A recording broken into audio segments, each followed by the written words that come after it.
Hey, what's up? I'm here with Lawrence Sonntag. The final piece of the Funhaus jigsaw has arrived. Oh, we got everybody else. Huh? We've had Omar, we had Jacob, we had Peak. You've had a busy we morning. had James and Elise, and then Adam and Bruce are here, and now you are the crown jewel in the sort of crown of filth that is Funhaus, you know? Been hard at work, and yes. The final kernel of corn in the shit that is our YouTube channel. It's a wonderful shit though. It's delightful. It's like a nice feeling. It's not like a runny one, but it's like a rabbit pellet one. It's like symmetric.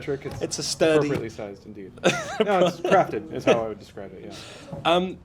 I guess I want to start with the most recent thing that you did for an arty doc, which was when you became a wrestler. Oh yeah. Which was insane to watch. Absolutely. And was it insane to make that kind of thing? Oh yeah, it was scary. Not for. I mean, I'm used to failing publicly, so I wasn't too concerned about that aspect. It was more, I knew I'd be surrounded by a lot of people who took that very seriously, and I didn't want to let them down or show them any disrespect. And then we had always, whenever an audience either chooses to spend their time or their money to see anything that I do or am connected with, I want to make sure that they walk away satisfied.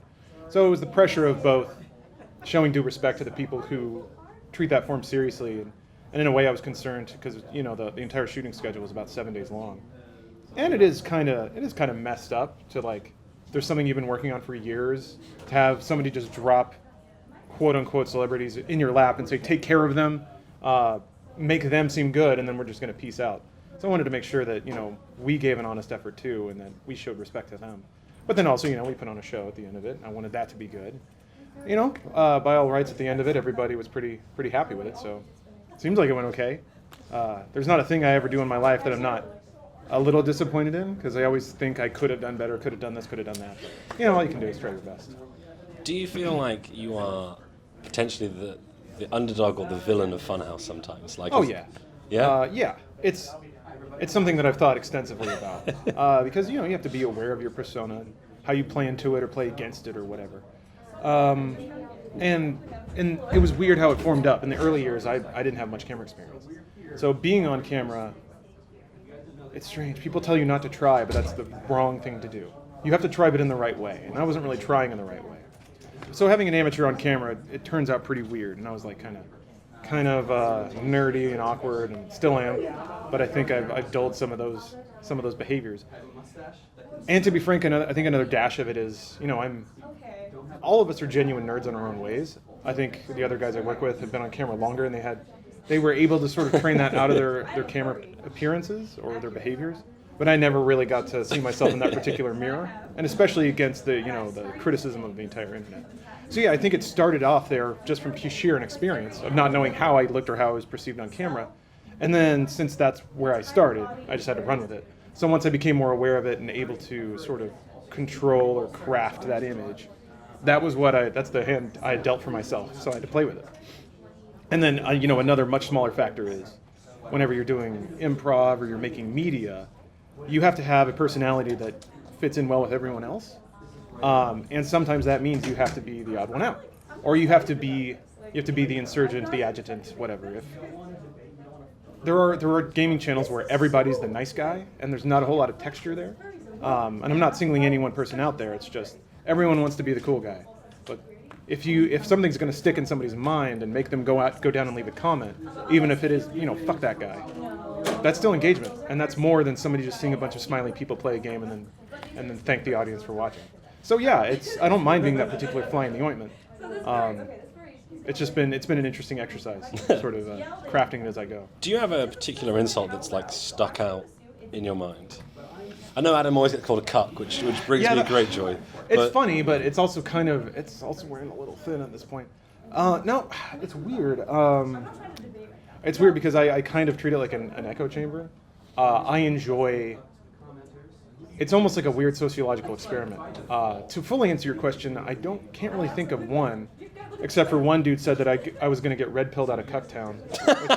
That phrase is beautiful. I think it was like a Reddit comment. But no, there's always a whole rainbow of varying insults and like just get out of the video type comments. Nothing really comes to mind. But what I enjoy doing is sort of acting a certain way or saying a certain thing in a video knowing that I'm sending it into the ether of the internet, and really excited to see what germinates. It's kind of like a little petri dish. You spit in it and then see what grows. I'm enjoying the series that's currently going on of you bringing real gamers their games. That is kind of a, if you want to call it like a face turn for my persona or whatever.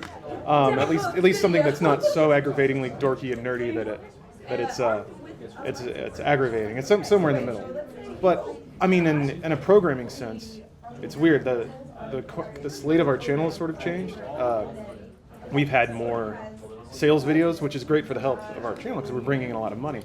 And we've had more like Rooster Teeth, not necessarily obligatory content, but like Rooster Teeth supporting content, stuff that's like, hey, there's this new merch or you know, other content like that. So for me, I noticed there was a bit of a dip in what I considered the meat and potatoes of our channel to be, which is playing through weird, awkward, like for games that time forgot type stuff. Right. So that's sort of me trying to push the needle back in that direction a little bit. But and it is also just like a tongue in cheek of saying that like that these are the real games that real people play, and it's just a shitty platformer that took some dude like two days in the Unreal Engine to squeeze out. So yeah, there was that one game that I love that you introduced it to them. It was the music game. The Thumper. That was it. You had to match the beat. And it starts off with you being like fairly into it, and then others being like, "What the fuck is this?" And then by the end of it, you've just got James and Bruce being like, "God, fuck!" And then Adam's like, "I'm not playing it." He's breaking a controller or something. Yeah, he threw it. Yeah, just fucking smashes it on the floor. Well, and to their credit, that's them playing into the bit. I think it's and that's what improv is. You know, whenever we don't have a hook. So like if we play a game that we've already played before, there are established bits and like characters and stuff like that. There's tones. But whenever I do one of those and I just drop a game on them sight unseen, there is sort of a feeling out period in the recording and then in the resulting video where they don't really know where to take it, and hopefully they actually get into the game by the end of it. Because, yeah, we don't, even though games are kind of the prompt for our comedy and our content, we don't make a lot of videos where we actually seriously try to play a game. Right. Very strange that way. So it was kind of an experiment to see if the audience would be interested in seeing us genuinely try to play a video game. That's the idea. They seem to be doing okay. They're not doing poorly, so that's something. Speaking of your audience, do you ever get sent fun things in the mail? Yes. You personally, not so much Funhaus, just you personally. Me personally, I have gotten a lot of anime figures, which is nice. Oh, that's very sweet. That's actually a lot nicer than I thought it was going to be. I thought it was going to be like, like cuddle pillows and dicks in a box, or got a few of those. Booby mouse pads, maybe. Got a few of those too. Oh, cool. Yeah. No, your guesses are pretty spot on. No, it's all nice. It's all very like considerate stuff. Got a few Hatsune Miku shirts and things like that. For what it's worth, I try to not really publicize that stuff because I don't want millions of packages rolling in. Yeah, exactly. Right. And people are more than willing to do it. So it's more like I don't know what the rules are there, right? If somebody sends you a box of stuff that you're appreciative, but it's also a lot of it's stuff. What do you do with it? Especially if it's something you didn't ask for and can't really use. You can't really throw it away. That's kind of mean. Right. So to sort of dodge that problem, I just try not to. I'll try and thank people through social media for things they send, but I definitely try not to advertise it. But yeah, I have about half a desk full of anime figures because of that. If people keep sending me them, I'm not going to run out of space. So we'll see. Because I never bought a single one, but they're starting to take over my desk. But yeah, no, it's people are usually very considerate. The things that I enjoy most are just like handwritten letters, people just expressing themselves. To me, that's more valuable than a trinket that I probably won't use and really can't really throw away either because I feel too guilty about it. So, right. Yeah. In terms of a series that you've had with Funhaus, is there a series that you wish wasn't cancelled, or was there a series that you wanted to get off the ground and it never got off? There's a couple of things. I personally love whenever Adam edits anything, and it's been a while, because unfortunately they just didn't do that well. But that was a long time ago. We had a contest, and Adam asked for like Halo fan fiction, because the idea of the contest was people would send in fan fiction, and then he would animate the worst one, and that would be the winner. But all the fan fiction he got was just awful. Like, not even funny awful, just bad. It was mostly like super sexual, so we're like, well, we can't use that, thanks. So he ended up writing his own, and he did it like from the character of a kid whose parents had divorced, So he's writing all about how Master Chief would sweep in and like take him away to space to fight the aliens, and then like Laser Team shows up, and it was an awesome video and like a shocking amount of creativity all injected in there. And I just don't think people knew what to make of it or something. But I thought it was brilliant. And then James's pet project is Talking Stockings. Those are surreal and amazing, but yet again don't seem to perform that well. Right. But luckily we're in the position where we can do that from time to time, do something that we just want to do. Personally, I have racked my brain to figure out a way to make traditional games media coverage, like interviews and discussion and stuff like that, to work the format around to make it something more digestible for modern YouTube sensibilities. There was a video that Adam and I did a while back. We got invited to a Microsoft showcase, played Dark Souls, got to interview Phil Spencer, and I made a very bizarre sort of video package out of it. Again, didn't do that well. I just think people don't really know what to make of stuff like that. But it was my attempt to sort of like inject some Tim and Eric style humor into like an editorial coverage package. I just maybe the time's done for that sort of thing. But I always really enjoy that sort of thing, asking people who make games about their jobs and learning more about that. I don't know if there's room for that anymore. I don't know if anyone cares.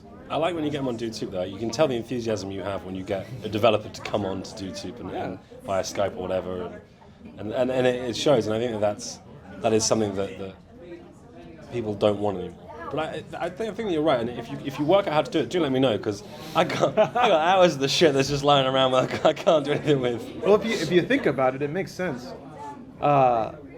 Games got to the point, like, it used to be the point where enthusiasts were the only ones playing them, and then over the years it sort of punctured mainstream. Now everybody plays games, and so I think it stands to reason when it's as popular as something like movies or music. Not everyone that watches movies cares about what the director really intended with every shot. Somebody who really loves movies would, but that's naturally going to be a subset of people who like movies. And we try to make content that appeal to anyone, whether they're like passively in games or they're super into games. There's some hook there.